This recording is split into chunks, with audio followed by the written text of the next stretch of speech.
The United States Department of State has approved the sale of 40 UH-60M Blackhawk helicopters and related equipment, worth $1.95 billion to Australia.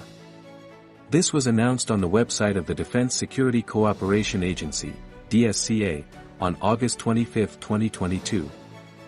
The UH-60M Black Hawk will replace the Australian Defence Force's UH-90 Taipan utility helicopter.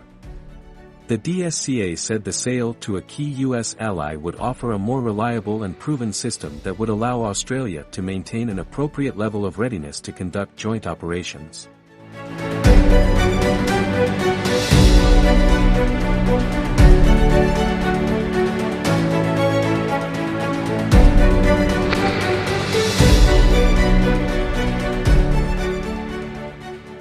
The UH-60M Black Hawk helicopter will enhance the Australian Army's ability to deploy combat force to share Australia's strategic environment, deter action against its interests and, where necessary, respond with credible force. Australia will have no trouble absorbing this equipment into its armed forces, the DSCA wrote.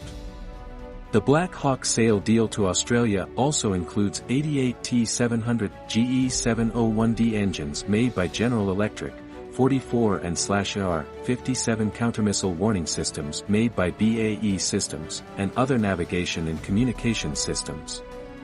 The prime contractor for this procurement is Lockheed Martin.